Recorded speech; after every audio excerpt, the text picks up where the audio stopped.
वज्रवाहुञ्जयन् अमन्त प्रभरं तमोजसा अगं ददाता अगुवेगयत्संद्रगम् पदविज्ञानन्तरिहस्तायितान्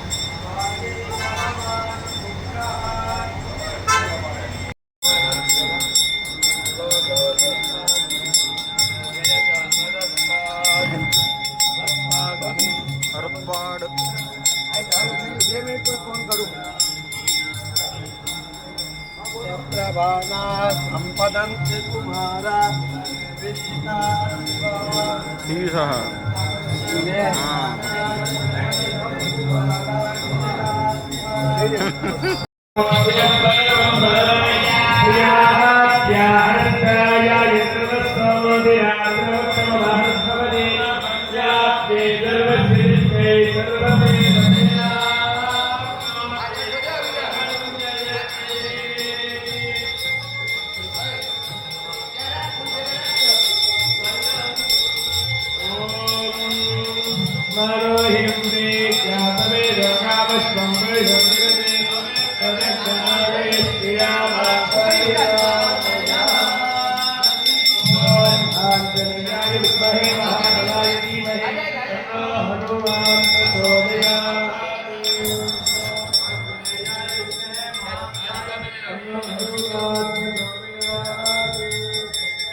वैष्णव प्रक्रिया और श्री संप्रदाय का अनोखा पद्धति है।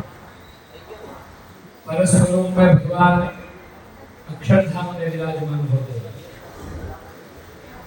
व्यूह स्वरूप में भगवान क्षीराधिशायी होते हुए सृष्टि का कार्य स्वयं करते हैं और ब्रह्मा विष्णु महेश्वर सभी देवताओं के द्वारा करवाते हैं। विभवावतार में जब जब हमें संकट आएगा तब तब राम और कृष्ण इत्यादि सभी स्वरूपों में मत्स्य, कूर्म, वराह, नरसिंह, वामन स्वरूप ऐसा भगवान अलग अलग अवतारों में यहाँ पर आके हमारा कष्ट को निवारण करते हैं।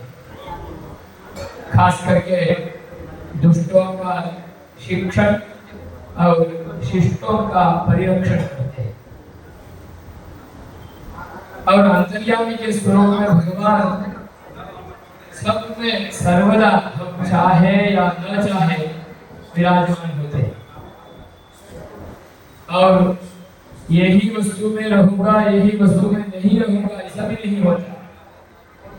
अत्यंत तुच्छाति तुच्छ वस्तु उसमें भी भगवान उसका कर्म के अनुसार उसमें अंतर्यामी होते हुए रहते हुए उसका नियमन करते हैं।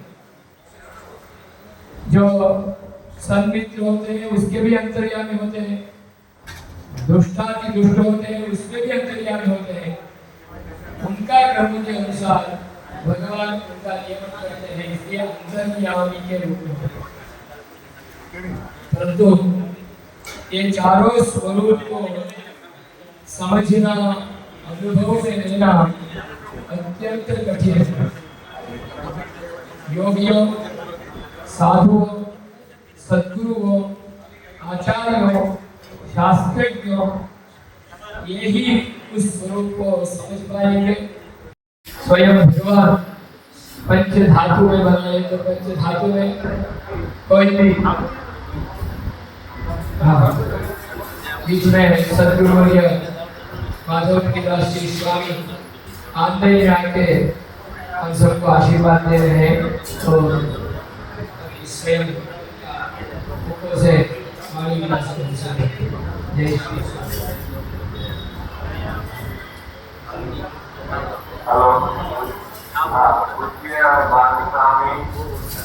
भगवान को हमारे सामने आके खड़े होने का कोई जरूरत नहीं, क्योंकि वो हमारा नियम कर रहा है।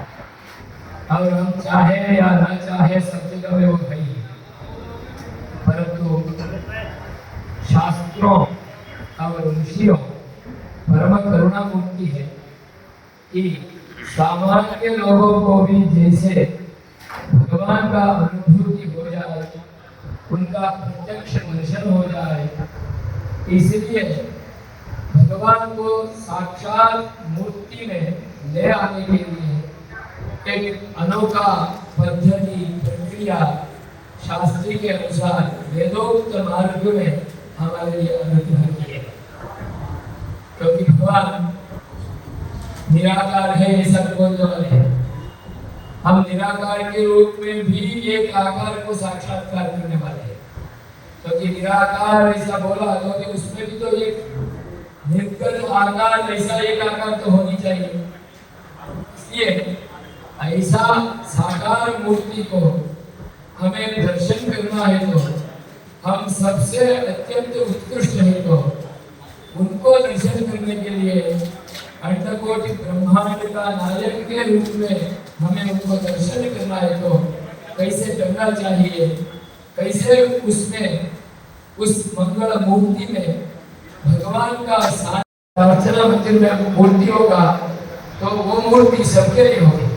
हमारे घर में हमारे लिए जो भी मूर्ति होगी वो मूर्ति हमारे लिए होती है, इसलिए हमारे आराधन के अनुसार उसका प्रतिष्ठा होती है।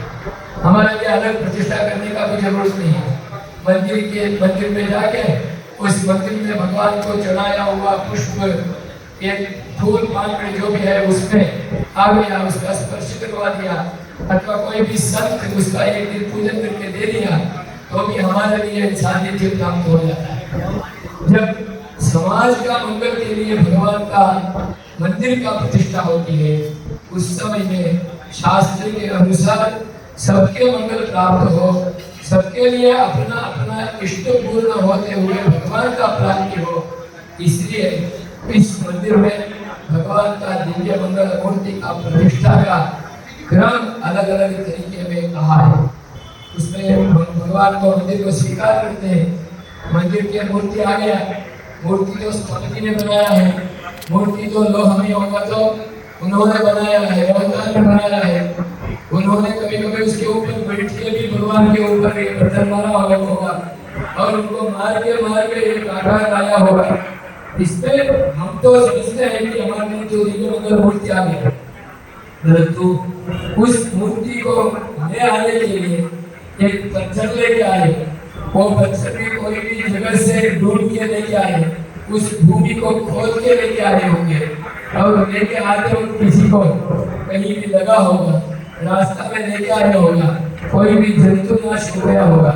और हम मंदिर बनाते हैं, मंदिर को बनाने का जगह भी और किसी का होगा और कोई वास करते होगा, पर हमारे लिए पवित्र रूप में वो स्थान हमारे लिए प्राप्त होना, इसलिए ही उस जगह को पवित्र करने के लिए जो विरोधी तत्व है वो विरोधी तत्व दूर हो गए, हमारे लिए अनुग्रह करने के लिए हम वो वास्तु याद करते हैं।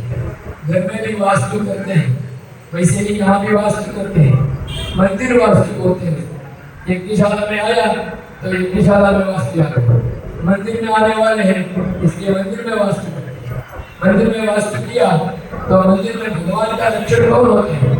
हमारा तो गेट कीपर होते हैं, हमारा तो कोई चौकीदार है, मंदिर में भी चौकीदार है, परंतु मंदिर में हमने नियुक्त किया वो चौकीदार होते, वो चौकीदार कभी भी गलत कर सकता है, पर हमारे लिए भगवान का चौकीदार दिग्पति हो, इंद्र अग्नि यम वायु ये सब दिग्पति हो, हमारा मंदिर का चौकीदार है। उन सबका आराधना हम यहाँ पर करते हैं, उनके लिए उनसे प्रार्थना करते हैं, आप यहाँ पर नित्यवास करते हुए हमारा मंदिर का रक्षा करो, मंदिर में आने वालों का रक्षा करो और भगवान का भक्तिमय वातावरण जैसा हमारे लिए प्राप्त हो वैसा आप अनुग्रह करो, ऐसा प्रार्थना करते हुए करते हैं। तो यह होने के बाद मंदिर का शुद्धि होता है, वैसे भी प्रोक्षण इत्यादि से क्या करके उसका शुद्धि करते हैं। जो भगवान का मूर्ति में तंत्र मूर्ति में आवाहन इत्यादि करते हैं, सानिध्य प्रार्थना करते हैं, उनके लिए दीक्षा होती है। ऐसा संतो यहाँ का ब्राह्मणों आचार्यों सब दीक्षित होके उसका रक्षा बंधन करते हुए पूर्व रूप में 3 दिन यहाँ पर सुबह शाम आराधना करते हैं, वालदेव देवों का अर्चना करते हैं और यहाँ भगवान सानिध्य प्राप्त कर लिया तो इस देश में रहने वाला सभी नदी तटाक ये सब जो है पूर्ण रूप में जल समृद्धि होनी चाहिए, तो ही व्यवसाय अच्छा होगा, सस्ती समृद्धि होगा, वातावरण अच्छा होगा। इसलिए भगवान सोम का आराधन, आनिका का आराधन इत्यादि भी हम यहाँ पर करते हैं।